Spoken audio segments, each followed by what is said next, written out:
Starting off on blow-dried hair, we're going to go ahead and make sure we have our hair detangled.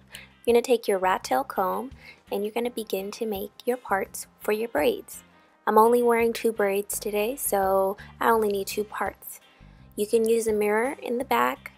You can use a mirror just so that way you can see what you're doing in the back to make sure your part is straight. I'm doing a curved pattern just to conceal my bald spot and to not make it obvious. So once you have your parts, get ready for styling. Now, you're going to go ahead and take your rat tail comb again. You're going to section off another portion of your hair, and I'm going to be making 3 small braids here, so make sure it's big enough so you'll be able to fit 3 tiny braids. Move that hair out the way and begin parting for your small braids. Now I'm going to go ahead and start braiding, and what I'm using is Shine and Jam gel, and that's just going to help hold the braid together, make sure there's no frizz, because I have really fine hair, so this braid will come loose. So if you need gel, use some, but if you don't, you could just use a hair moisturizer, so that way your hair is nice and protected while it's in this braided style.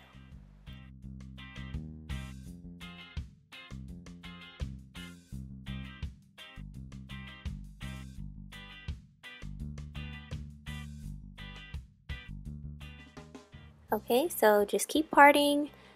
Take your time when you're braiding. This is sped up a little bit. I'm not braiding this fast. These are my edges, so you want to take your time there. Don't braid too tight because you want to have some edges when you take these braids out. Again, I'm using my Shine and Jam gel to make sure the hair is smoothed down to the way that I like it.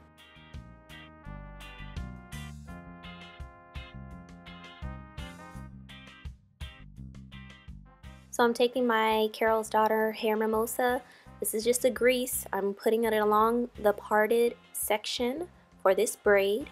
Then I'm taking my gel and I'm going to also put that along the parted section of my braid. What this does, it helps to smooth down the hair there that tends to be the frizziest, and it's going to help my braid look silky and smooth.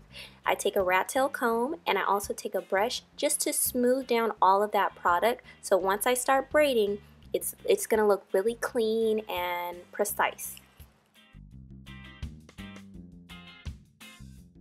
So my braid started coming out as I was trying to smooth down all that product. This is just an example of what happens to my hair. So I'm starting with very, very, very small sections, and I am going to begin my cornrow. I have not added any hair yet. I'm just beginning my braid with my own hair. Use a comb or your finger to make sure your hair stays smooth while you braid. You're going to take your first piece of hair.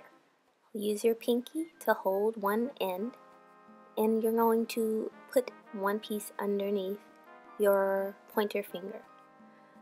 And this is the easiest way I could describe to how to add hair. You're using that pinky finger to hold the hair out of the way, and once you've got it secured in your bottom hand, you can let go and move it to the other side. I don't grab hold of that piece of hair that my pinky was holding until I kind of detangle this little section here, and then I take that piece that was held by my pinky finger, and then I make sure it's secure under my ring finger, like that. Take your next piece of hair. Again, use your pinky to hold the end of that piece of hair. Then use your pointer finger to secure the end that is getting fed into your braid. Once you make your braid movement, you're going to go ahead and move that hair on down so that way it can also get fed into your hair once you get ready to add your next piece. You secure that little piece by moving it right under your pointer finger. So again, take your hair, use your pinky to hold one end, secure it with your ring finger, and begin your braid movement. Move your hair out of the way, start smoothing it down, and begin your next braid movement.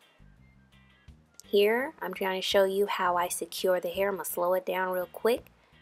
You grasp that piece of hair you put down, use your pointer finger to secure it. Now add your third piece of hair. Again, bring that hair down, and you're going to make sure you use your pointer finger to secure that hair after you make that braid movement. Move it on down in there. Now here we have it kind of sped up. You guys kind of see the process. This is my fourth piece of hair, and as you can see, the braid is already building. I'm doing my best to try to smooth the hair down, but you know, I'm not going to get everything. So keep adding your pieces of hair until you feel your braid has gotten thick enough. I used about 12 pieces for this braid.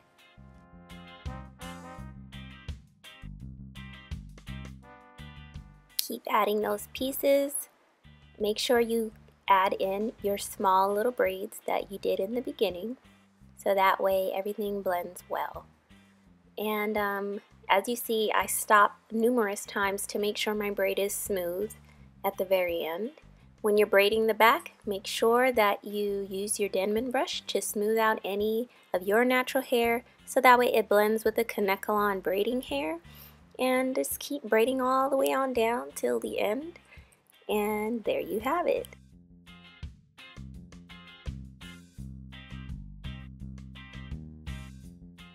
Take your next section of hair, detangle it, make sure it's all smooth all the way out in the front and on all sides, then begin making your parts for your tiny cornrows. Here I'm starting my cornrow. I'm doing a really small one, and this is going to go into that big braid once we're done, just like the other braid.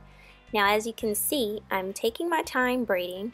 I'm making sure to move any hair out the way that doesn't need to be there, but sometimes you're going to end up grabbing a little tiny piece of hair that you didn't need to, and if you really want to be neat, then you need to remove that piece of hair or it's going to bug you forever. So I'm taking my rat-tail comb, I'm just trying to scoot that little piece of hair out the way so my braid can look neat how I want it to look. And then I'm just going to continue braiding until I feel satisfied. And don't forget about braid number 2. You could do as many or as little as you like. I think I just chose to do 2 small braids on the other half of my hair. So you can customize it to how you think it will look on your own head. Take into consideration your head shape, the thickness and the thinness of your hair.